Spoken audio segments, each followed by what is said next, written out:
Tabii öncelikle Gazze'de yaşanan soykırım hepimizin nutkunun tutulduğu, insanların, çocukların, kadınların açlıktan ölüme terk edildiği ve dünyanın gözleri önünde adeta canlı yayınlarda insanların bombalanarak şehit edildiği, ölüme sürüklendiği ve duyarlı birkaç yüreğin bir şeyler yapmak istemesine rağmen bazen uluslararası sularda engellendiği vahşi bir şekilde, bazen maalesef İslam ülkesi tırnak içinde söylüyorum adı altında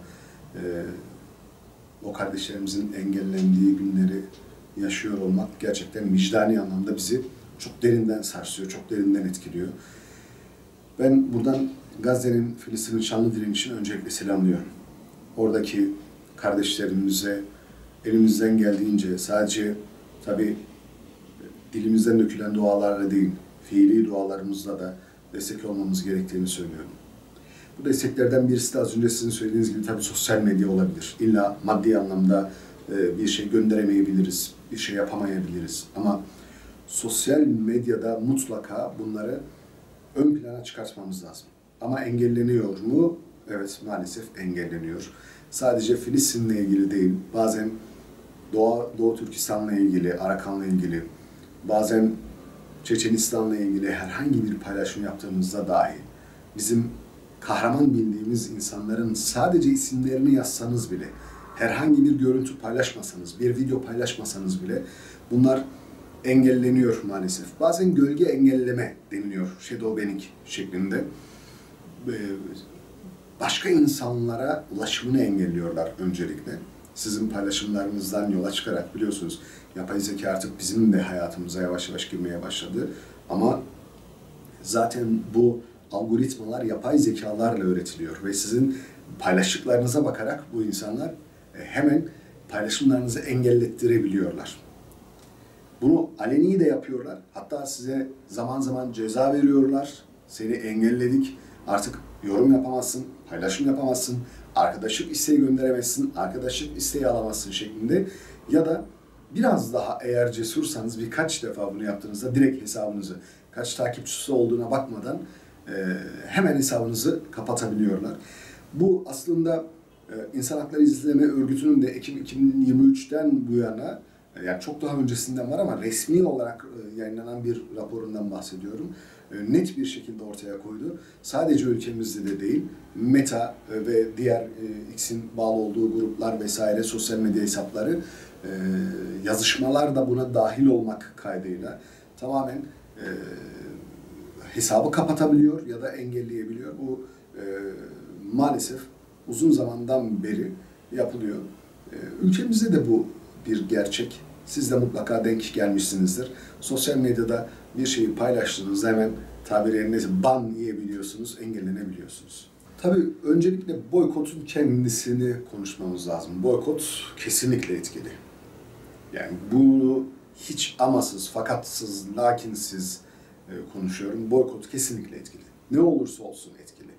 Ve boykot biliyorsunuz öncelikle ekonomik anlamda bir zarar vermektir karşınızdaki kişiye.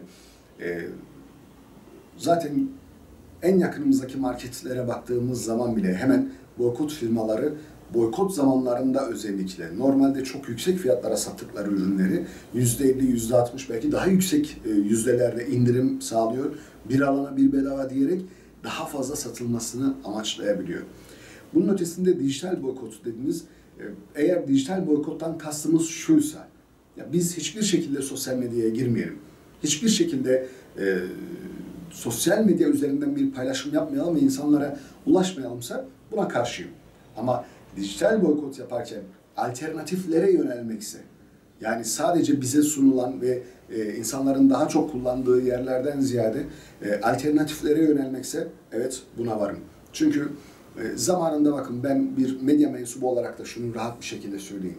Çok önceleri gazetelere bizim insanlarımız kötü dedi.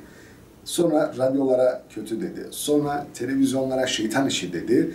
Şimdi sosyal medyaya aynı şeyi diyoruz ve biz hep bunlardan geri kalıyoruz. Ama hayat boşluk kabul etmiyor. Siz bir yerden boş bıraktığınız alanı bir başkası mutlaka dolduruyor. İşte o yüzden siz o alanları boş bırakmamanız lazım. Dolayısıyla Alternatif ürünleri mutlaka üretmeniz lazım. Kendi yazılımlarımızı yapabildiğimiz, birilerinin bize dikte edemeden bir düğmeyle kapatamayacağı işleri kendimiz üretebilmeliyiz. Bugün nasıl ki savunma sanayinde bunu başarabilmişsek, yapabiliyorsak bunu sosyal medyada ve dijital alemde de yapabiliriz. Televizyonlarda, radyolarda, gazetelerde, medya organlarında da yapabiliriz. Bunu başarabilmemiz lazım. Dijital boykottan kastımız eğer sadece biz hiçbir şekilde sosyal medyayı kullanmayalım ama kim ne yaparsa yapsınsa bu çok büyük bir yanlış. Ama biz kardeşim inadına bunu yapacağız. İnadına insanlara ulaşacağız. Bu zulmü insanlara anlatacaksak mutlaka her ortamda bizim olmamız ve doğruyu anlatmamız lazım. Siyonist rejimin en büyük gücü ekonomi. Hayatın her alanında var olmaları ve ekonomik anlamda insanlara baskı unsuru, siyasetçilere baskı unsuru, devletlere baskı unsuru olarak bunu kullanabilmeleri. Sürekli kendi propaganda yöntemleriyle, basınla, sanatla, filmlerle, işte bugün bakın mesela dünyanın o film ortalamasını tutan sitelere, reytinglerini tutan sitelere bakın. En yükseklerde Yahudilerin o yaşadığı soykırımları, işte Nazilerden gördüğü o zulümleri anlatan filmler hep en üstlerdedir. Küresel bir akıl var bunun üzerinde ve bizim o küresel aklı yenmemiz gerekiyor. Kolay mı? Elbette değil ama ne kadar çok alternatif akım ortaya çıkarsa bu bizim açımızdan o kadar iyi olur. Bakın